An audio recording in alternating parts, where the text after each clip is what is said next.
वर्ष 2010. मी 40 वर्षाचा होतो. साधारण संध्याकाळचे 7:30 वाजत आले होते. मी दिवसभराची अपॉइंटमेंट संपवून परत निघालो होतो. ट्रेन रात्री 9ला असल्याने वेळ होता. आश्चर्य म्हणजे स्टेशन बऱ्यापैकी शांत होतं. लोक खूप कमी होते. मी आपल्या अँड रॅशंट फाउंडेशनच वाचत होतो. माझ्या शेजारी त्याच बेंचवर एक माझ्याच वयाची स्त्री येऊन बसली. चेहरा बघितल्यासारखा वाटत होता, पण त्या अनोळखी ठिकाणी मी कोणाला ओळखत नसणार म्हणून गप्प राहिलो. आणखीन एक म्हणजे मी ऐकलं होतं की ह्या जगामध्ये एकसारख्या दिसणाऱ्या कमीत कमी 2 व्यक्ती तरी असतात. त्यामुळे फास ओळखीचा झाला तरी एकीबद्धतेची अनुभूती मिळाली ह्या समाधानात मी होतो. 5 मिनिटांनी तिने मला सांगितले, जरा मेरी बॅग का ध्यान रखना, मैं अभी जाकर आती हूँ. आवाजाने मी चमकलो. खूप ओळखीचा आवाज वाटत होता, पण आठवत नव्हता आणि मला वियर्ड वाटलं. म्हणजे लक्ष द्याल का वगैरे नाहीच, डायरेक्ट लक्ष ठेव असं सांगून गेली. हिंदी बोलण्यात मराठी टोन होता, म्हणजे ती मराठी असणार. मी हा विचारत असताना एक हात समोर आला. त्यात चहाचा मातीचा कप कुलड होता. हे घे. मी मान वर करून बघितलं तर तीच होती. हां, नको. मी औपचारिकपणा दाखवला. का सोडलास? तुला जास्त लागतो म्हणून मी थर्मासमधून जास्तीचा चहा पण घेऊन आले आहे. आता मात्र मी खरंच आश्चर्यचकित झालो. हिला कसे माहीत आहे हे सगळे? मी कप घेतला, पुस्तक बाजूला ठेवलं आणि चहा घेत घेत मधूनच तिच्या चेहऱ्याकडे निरखून पाहत होतो. ओळखला नाहीस का? ती बोलली. खूप बघितल्यासारखं वाटतंय. आवाज पण ओळखीचा वाटतोय, पण नीट रिकॉल होत नाहीये.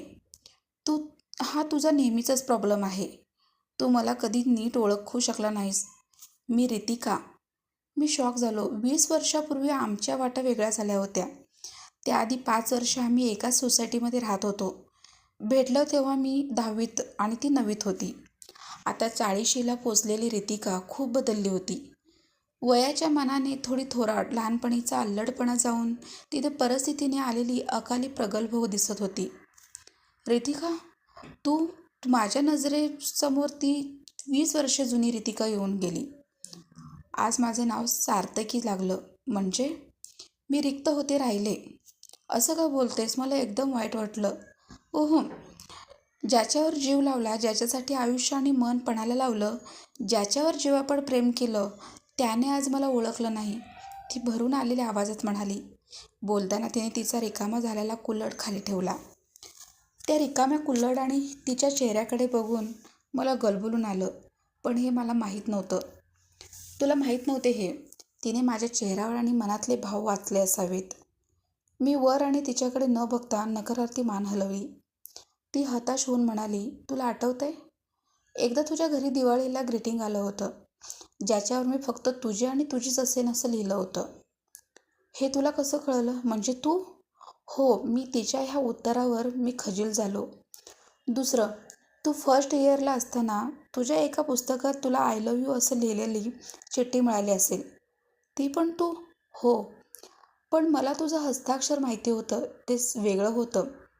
असणारच, कारण ते मी डाव्या हाताने लिहिलं होतं. ती म्हणाली.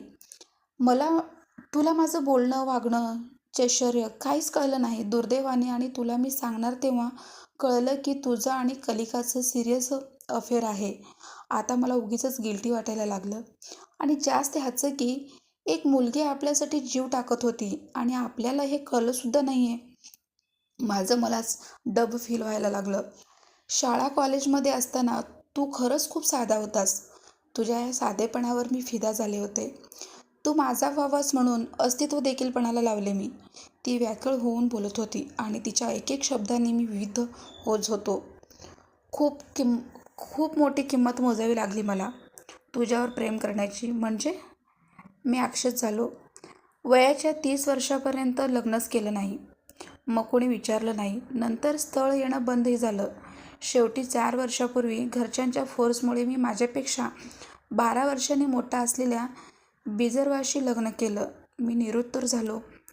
एव्हाना प्लॅटफॉर्मवर गर्दी वाढत होती. बहुतेक कुठली तरी ट्रेन येत असावी. ठीक आहे, कसाही असला तरी आता नवरा आहे तो माझा. त्याला पहिल्या बायकोपासून एक 16 वर्षाची मुलगी आहे. तीच आता माझी मुलगी. पण आजही मन, हृदय आणि भावनांमध्ये तू आहेस. माझ्या विचारातून तू क्षणभरही बाजूला होत नाहीस. आज देखील मला होणारा प्रत्येक स्पर्श तुझाच फील होतो. आयुष्य तुझ्या नावाने ओळखलं होतं मी आणि शेवटपर्यंत तसंच राहिलं. पहिलं आणि शेवटचं प्रेम आहेस तू. माझं निरपेक्ष निस्वार्थी प्रेम. चल, माझी ट्रेन आली, मी निघते. खूप लांब जायचं, निघावं लागेल. तिने तिची बॅग उचलली आणि जाता जाता म्हणाली, पण आज आयुष्यातला एक मोठा आनंद, सुख मिळाले आहे. तुझ्यासमोर मी माझं मन मोकळं केलं, हलकं केलंय. आता ह्या जगातून गेले तरी काही फरक पडत नाही. ती गेली जशी अचानक आली तशी गर्दीत मिसळून गेली आणि मी दगडासारखा त्या बेंचवर शून्यात नजर लावून बसलो होतो.